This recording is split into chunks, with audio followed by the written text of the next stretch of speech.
Très bien, donc tu acceptes ce duel amical. Alors, cette fois, tu vois que Langue d'Argent, voyant ton hésitation et ton, ton manque de confiance en toi, met ses gants. Met ses gants et puis il se tourne vers toi et dit: Oh, tu es là pour apprendre finalement. Et sans le risque et la peur, on perd un des meilleurs enseignants. Et finalement, il décide de les reposer au sol. Il dit: Choisis tes armes. Pour moi, ce seront celles que les dieux m'ont données.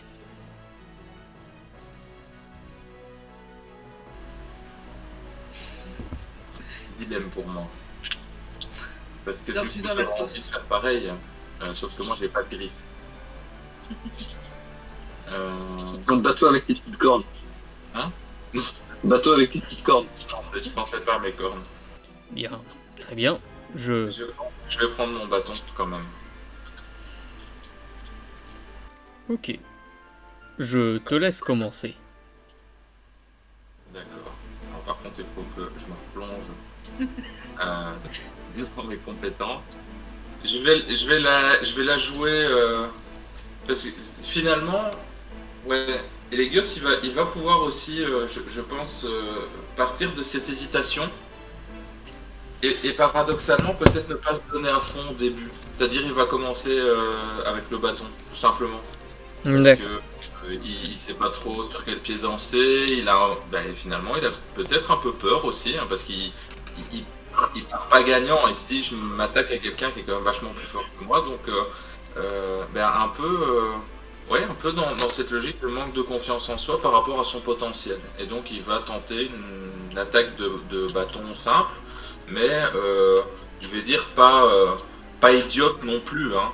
Une vraie attaque réfléchi et mesuré, mais un simple coup de bâton.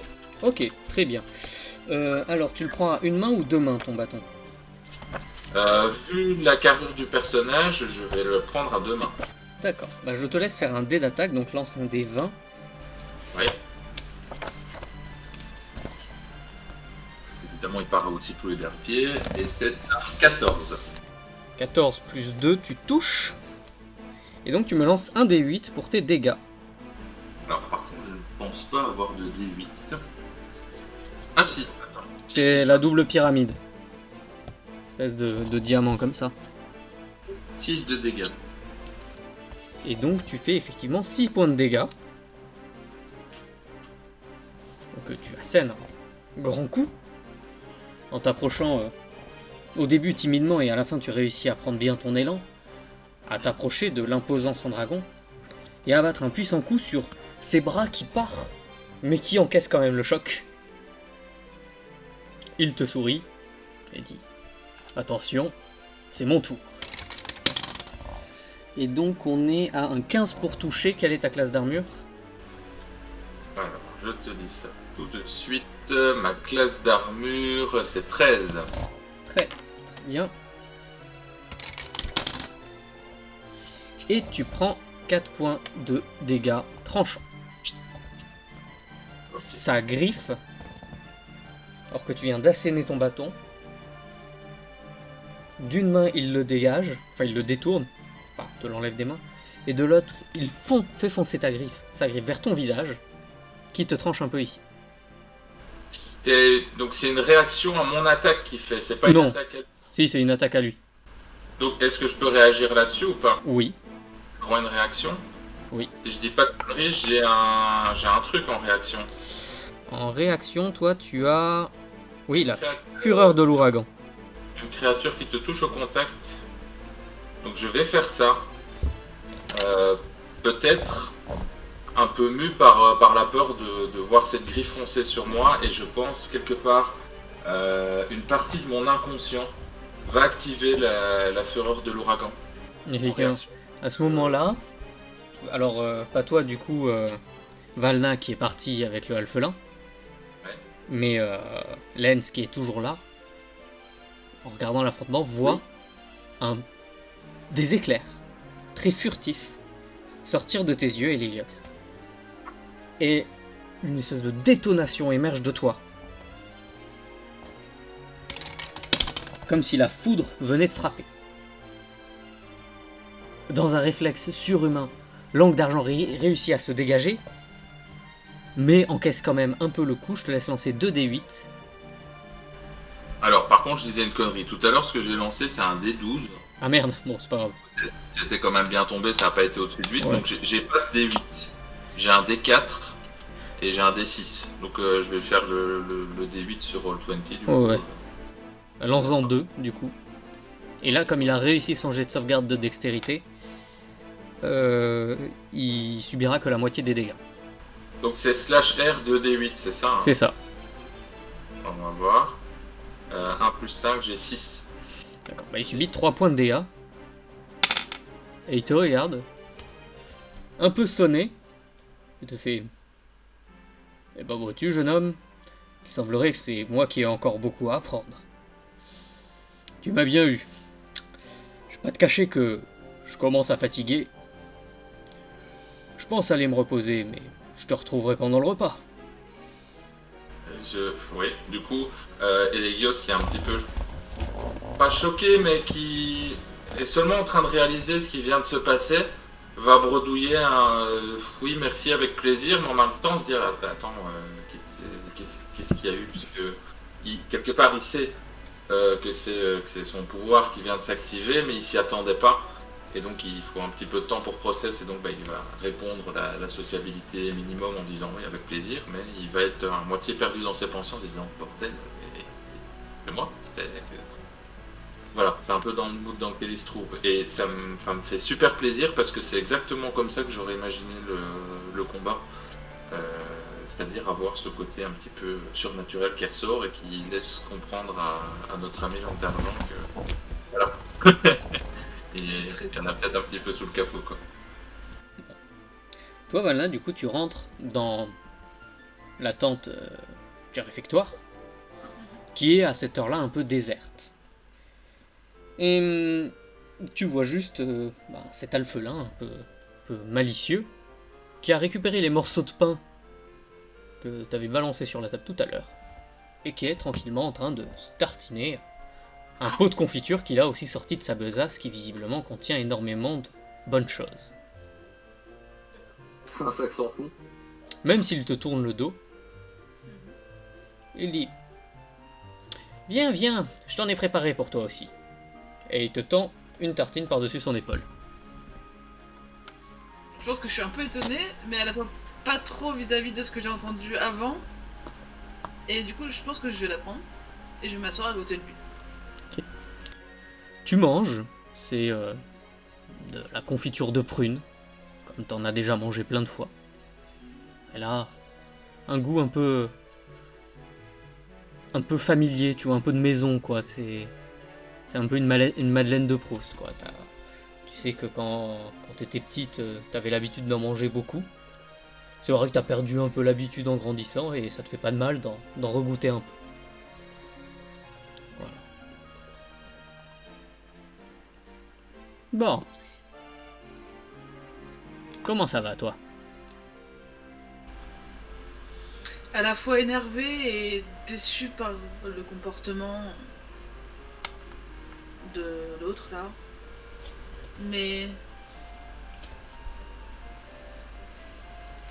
à la fois je suis contente qu'il ait fait preuve de respect, mais Ouais, c'est frustrant, pas vrai? De se rendre compte que quelqu'un est plus fort que soi, qu'il nous humilie, et qu'on n'a même pas de raison légitime d'être en colère contre lui. ouais, exactement. J'aurais tendance à dire que c'est ta première vraie expérience du combat.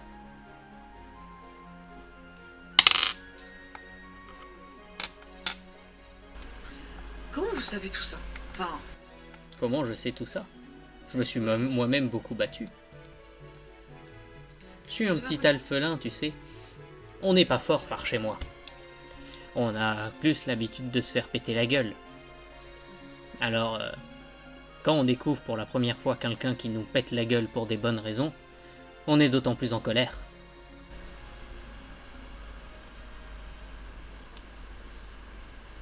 Oui.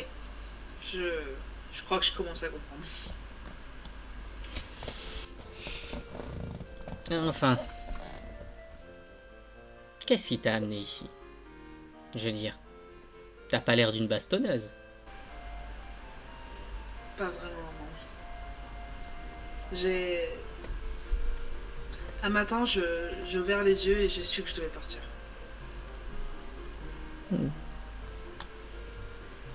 Un matin. Ouais. Bon. Je suppose que c'est des choses que seul toi peux comprendre. Pour l'instant. Fais les choses petit à petit. Tu sais, si tu te presses trop,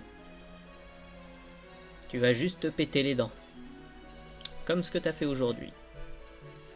T'étais pas prête à l'affronter. T'as quand même voulu tenter. Le courage est une belle qualité, mais parfois, juste se dire j'en suis pas capable, ben, c'est de la sagesse.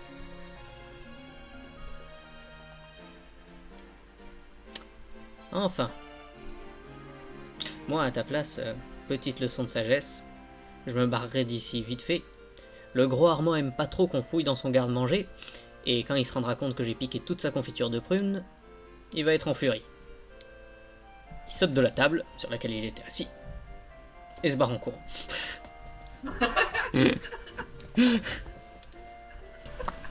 Et du coup, je visualise pas bien le alphelin, c'est un genre de hobbit en fait, ou c'est... C'est complètement le Hobbit, mais ils avaient pas les droits. D'accord. Voilà. C'était pour me présenter, parce que je savais pas si je devais voir un genre de gnome ou... Non, non, c'est vraiment hobbit, Ouais. quoi. D'accord. C'est du Hobbit. La journée se passe. D'autres entraînements se font, hein, la vie de camp continue. Les huiles se réunissent dans leur tente pour parler stratégie. Visiblement, la rumeur qui circule sur le camp, c'est que le départ serait prévu d'ici 3 jours. Vous voyez que Langue d'Argent en discute pas mal avec les différents lieutenants. Même s'il fait partie des mercenaires, il est consulté par eux. Au fur et à mesure des conversations dans la journée, vous comprenez que beaucoup de mercenaires sont arrivés récemment, comme vous, comme le mystérieux Alphelin, ou... C'est pas le cas de Langue d'Argent. Langue d'Argent les accompagne depuis quelques mois déjà. Et voilà. Vous finissez cette journée. À la fin de la journée, bon, bah, vous vous rendez compte que... Enfin, toi, Valna, tu as ta tante habituelle.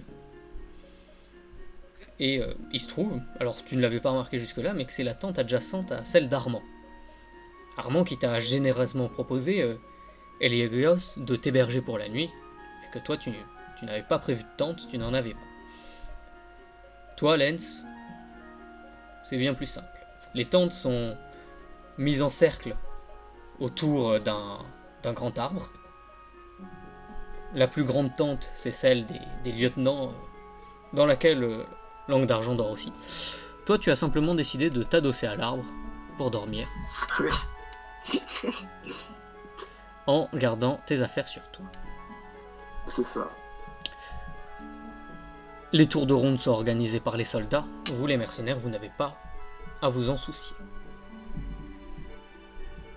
La nuit commence.